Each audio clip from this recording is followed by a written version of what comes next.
Olá, queridos. Que bom chegar até você através deste vídeo, poder compartilhar as Escrituras e juntos sermos edificados pela palavra do Senhor.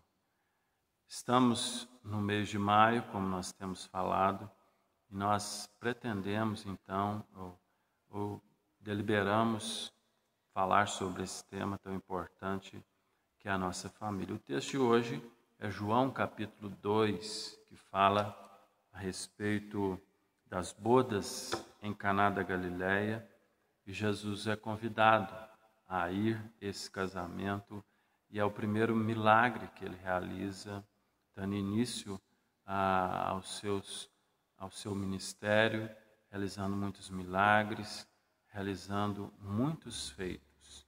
E diz o texto: 3 dias depois, houve um casamento em Caná da Galileia, achando-se ali a mãe de Jesus.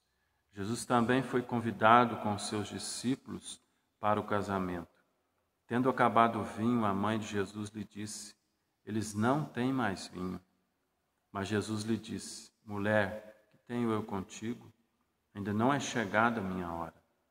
Então ela falou aos serventes: fazei tudo o que ele vos disser. Estavam ali 6 talhas de pedra que os judeus usavam para as purificações, e cada uma levava 2 ou 3 metretas. Jesus lhe disse: enchei d'água as talhas, e eles as encheram totalmente. Então lhes determinou: tirai agora e levai ao mestre-sala. Eles o fizeram. Então lhes determinou, já li, né? Verso 9: tendo o mestre-sala provado a água transformada em vinho, não sabendo de onde viera, se bem que o sabiam os serventes que haviam tirado a água, chamou o noivo e lhe disse: todos costumam pôr primeiro o bom vinho, e quando já beberam fartamente, servem o inferior. Tu, porém, guardaste o bom vinho até agora. Com este deu Jesus princípio a seus sinais em Caná da Galileia. Manifestou a sua glória, e seus discípulos creram nele. Depois disso, desceu para Cafarnaum com sua mãe, seus irmãos e seus discípulos, e ficaram ali não muitos dias. Eu quero compartilhar o tema que diz o seguinte: Jesus, o Deus da família, o milagre da família.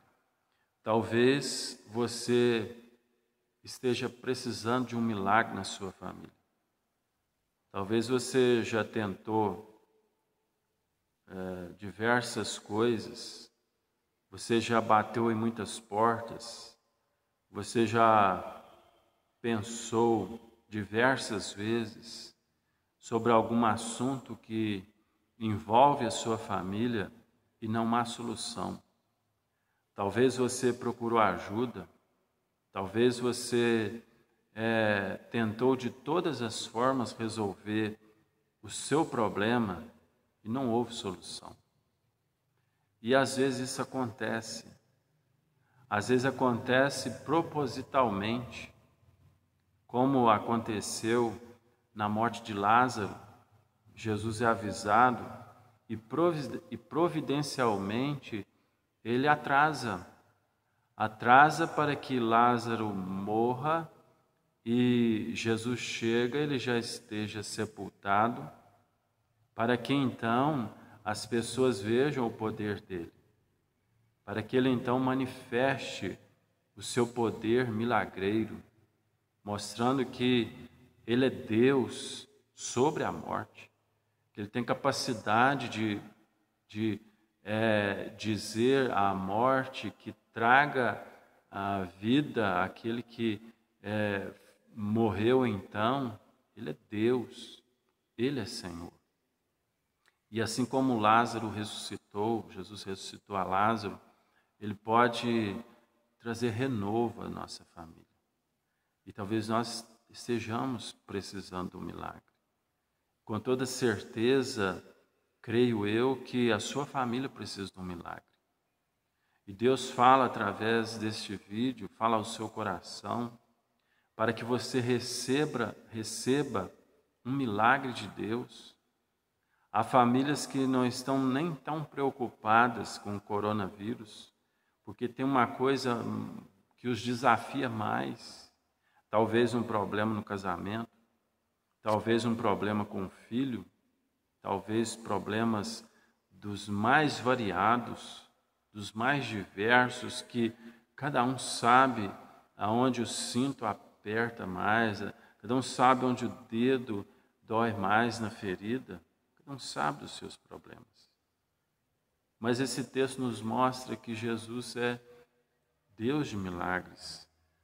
E Jesus pode então transformar o nosso casamento. Ele tem plenos poderes para abençoar. Jesus foi convidado para esse casamento e nós então precisamos convidá-lo como pessoa central, primordial, pessoa que tem proeminência nas nossas vidas. Não é somente um Jesus pronto-socorro, mas clínica preventiva. O grande problema é que nós deixamos as coisas se tornarem crônicas só para depois nós as tratarmos. Ao invés de fazermos preventivos, que nós detestamos, abominamos, detestamos preventivos, vamos levando. E a nossa soberba, então, impede de, muitas vezes, beber um remédio mais leve, que vai trazer cura. E depois, então, nós temos que usar um antibiótico daqueles dos mais fortes. Ou um tarja preta, né, entre aspas, para resolver o nosso problema. Então, Jesus ele precisa ser, sim, essa pessoa central, todos os dias mantê-lo na minha mente, no coração, mantê-lo como Deus da família. Ele precisa ter proeminência nas nossas famílias, não a televisão, não as mídias, mas devemos orar constantemente a Ele, devemos ler as Escrituras, devemos vivenciá-lo de fato todos os momentos. Talvez o que nos falte ouvir a voz de comando do nosso Senhor Jesus Cristo. Os serventes ouviram e obedeceram, não questionaram. E é fato que hoje cresce um senso de autonomia. Hoje o homem ele toma as suas decisões a seu bel prazer, dizendo de forma geral, não se consulta a Deus, não se consulta aos homens, e então criou-se uma autonomia. Hoje nós estamos vendo a desordem da autoridade. A autoridade está diminuindo, se esvaindo, mas essa autoridade precisa ser resgatada no nosso coração. Jesus tem e precisa, sim, ser a voz de comando. Jesus não é uma pessoa sem voz na família, não pode ser uma pessoa sem voz. Jesus não pode ser aquela pessoa como que nós a colocarmos no canto da sala. Obviamente que não. Jesus não é aquele que deve ser esquecido, mas é para ser ouvido constantemente. Os servos, os serventes, eles ouvem Jesus, diz o texto, de boca fechada. Simplesmente obedece, simplesmente faz aquilo que Jesus orientou a fazer, sem questionar. Eles precisavam de vinho, porque o vinho tinha acabado, e Jesus manda encher as talhas de água. É um ato de fé. E às vezes precisamos ter atos de fé, passos de fé. Às vezes não vemos solução num problema, mas Cristo, de fato, nos apresenta um caminho de fé para irmos até Ele e então acharmos solução para esse problema. Obviamente, aquilo foi um desafio para eles e certas coisas nos desafiam. Às vezes não queremos pedir oração, às vezes não queremos relatar os nossos problemas, mas precisamos dar esses passos. É melhor fazer isso do que depois a coisa se desgastar de uma forma mais problemática. Então Jesus é um convidado especial. De repente, de convidado a gerente da festa. Jesus Cristo, nós aprendemos aqui que Ele não pode ficar no anonimato, Ele não fica no anonimato. Ele é Deus, Ele é Senhor. Agora ele é um convidado da família, mas de repente Ele toma as rédeas daquela festa. E de convidado, então, o mestre, o que orienta, o que dirige aquela festa, faz isso, faz aquilo outro, e então diz, tira dessa água, na verdade já, uma água transformada em vinho. E quando eles experimentam aquele vinho aquela água transformada em vinho, eles percebem que é o melhor, porque Jesus tem o melhor para nós. Jesus tem o melhor para as nossas vidas. Jesus tem o melhor para o nosso casamento. Nosso casamento guardado e resguardado nas balizas dadas por Cristo é o melhor casamento. Um casamento que não busca ser apimentado com a pornografia, porque não vai apimentar nada. A pornografia vai destruir a santidade desse casamento, sem sombra de dúvidas. Filhos que são criados com autoridade dos pais, com zelo, com disciplina dos pais, o zelo e disciplina do Senhor, esses filhos serão conduzidos ao caminho certo, ao caminho da salvação. Então, ouvir Jesus é o mesmo que colher frutos maravilhosos. E mais, se Jesus não é convidado para aquela festa, aquele casal que iniciava o seu casamento iria passar um vexame tremendo naquela cultura. Porque convidar alguém, e até na nossa, convidar alguém e não ter o que oferecer para se beber ou comer, é uma desfeita. Se aqui é desfeita, lá naquele contexto cultural, ainda muito mais. Ele estaria declarando uma inimizade, não só um aborrecimento. Talvez na nossa cultura um aborrecimento, se faltou o que se comer e beber, mas lá seria um rompimento de amizade. Então Jesus salva aquela família de um constrangimento terrível. E Ele então é o Deus da família. E a família é, de fato, algo estupendo e maravilhoso.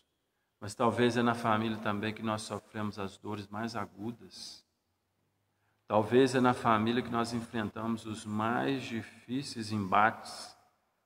Porque é na família que nós depositamos maior confiança. É na família que nós investimos maior amor.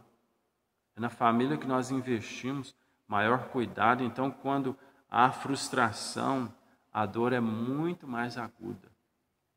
E Jesus estando ali, Ele vai aconselhar, Ele vai dirigir. Então, as nossas lições gerais, a primeira é: Jesus é o Deus da família. Jesus é quem planejou, criou e instituiu a família. Ele é quem proveu o necessário para a família. Ele é quem sustenta a família. Ele é quem mantém a família. E Ele tem o poder, então, de mudar as leis da natureza para que abençoe seus filhos. Vinho sai da videira com o processo. Mas nas mãos de Jesus, vinho sai da água, porque Ele tem esse poder divino. Ele é o Deus da família. Ele pode mudar o curso das coisas. A família que possui Jesus como personagem principal e fundamental de sua trama é feliz. O homem pode ser diferente, a mulher pode ser diferente, os filhos podem ser diferentes, as arestas podem ser acertadas, o gênio forte pode ser mudado, os maus hábitos podem ser abandonados.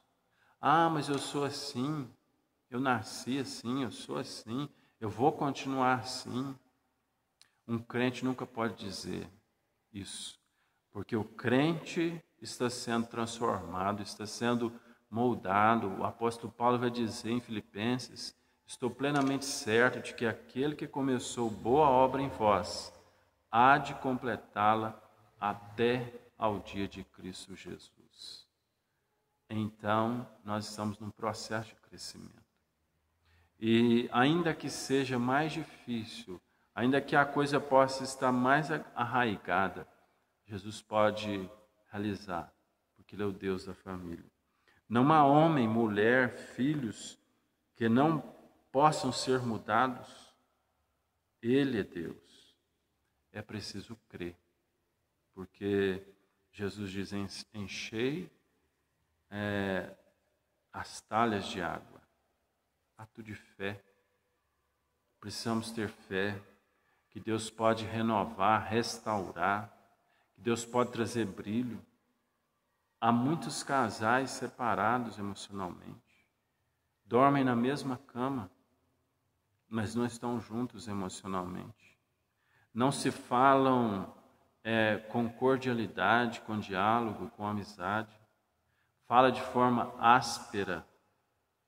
Quantos casais já experientes só trocam conversas de forma áspera, conversam por enigmas. Não há cumplicidade, não há amizade, não há simplicidade entre o casal. Não olha olho no olho. Já não tem mais palavras doces e elogios nos seus lábios, mas apenas reclamação, apenas ingratidão. Isso tudo pode ser mudado, isso tudo pode ser transformado seguindo os passos e ensinos do Senhor Jesus, que é a nossa segunda lição. Jesus é o conselheiro da família. A mãe de Jesus então diz: fazei tudo o que ele vos disser. A mãe de Jesus reconhece quem é Jesus, é o Deus na terra. Ele é seu filho biológico, mas ele é filho de Deus. Ele é filho do Deus Altíssimo que está ali. Ela teve o privilégio de se carregar o Filho de Deus em seus braços. E até a própria Maria precisa do seu filho para a salvação, para a sua salvação. Eles então ouvem o conselho do Senhor Jesus: enchei as talhas d'água, e vê o milagre. Eles ouvem atentamente. E nós então precisamos afinar os nossos ouvidos ao conselho do Senhor Jesus Cristo.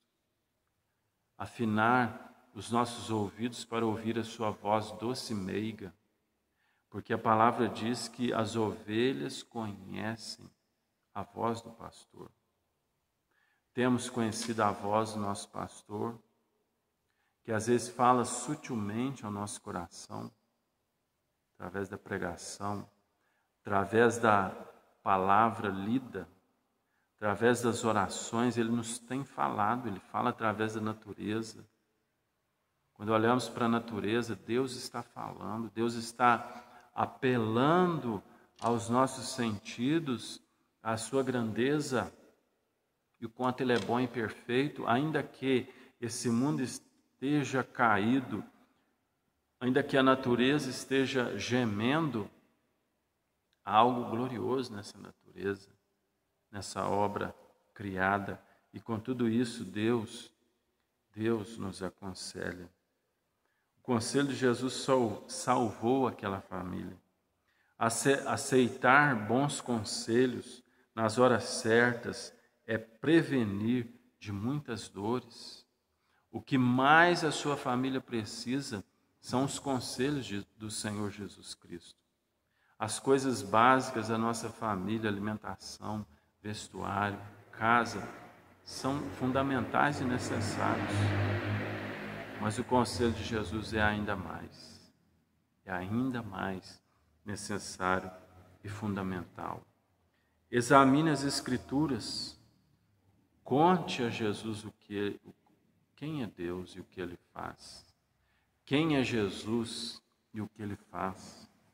Jesus também é a alegria da família. E tem muita família sem alegria. Muitas famílias que precisam experimentar alegria novamente. E o vinho é símbolo de alegria. E o vinho tinha acabado, então a alegria tinha acabado. E Jesus restaura a alegria daquele casal. Jesus é Deus, Ele é conselheiro. E Ele, então, é a alegria da família. E a alegria do Senhor é nossa força.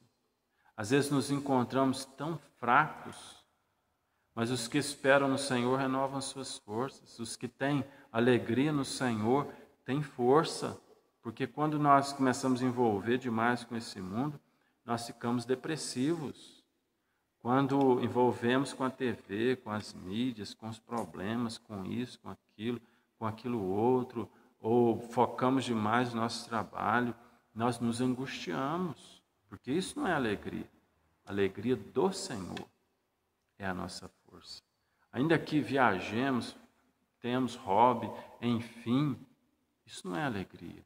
A alegria do Senhor é a nossa força. E Jesus restaura a alegria daquela família. E o fruto do Espírito, uma de suas variedades, é a alegria. É a segunda. Primeiro é amor, depois alegria. E Jesus quer nos dar o fruto do Espírito. Ele estava ali naquela família para trazer alegria àquele casamento. Para que aquele casamento começasse bem, se desenvolvesse bem e culminasse para a glória e honra do Senhor. Porque Jesus começa o seu ministério em um casamento? Porque a família é a instituição principal e fundamental. Porque é na família que começa tudo. Ou os grandes projetos ou os grandes desastres. Mas que comecemos os grandes projetos, que desenvolvamos os grandes projetos. Os projetos do reino. Que nossas famílias sejam famílias que sirvam ardorosamente o reino do Senhor. Agora estamos isolados, mas pela graça de Deus nós receberemos tempo vindouro, se assim Deus nos permitir, para investir no reino dele. Que Deus nos ajude, que Deus nos abençoe, que Deus abençoe a sua família poderosamente. Valorize a sua família, porque Deus valoriza. Jesus começa o seu ministério tão importante nessa terra. O primeiro milagre, nenhum casamento. Porque Deus é o Deus de famílias. Deus não é Deus de indivíduos somente. Deus é Deus de famílias. Ele tratou com famílias na antiga aliança e na nova aliança. Deus muito te abençoe.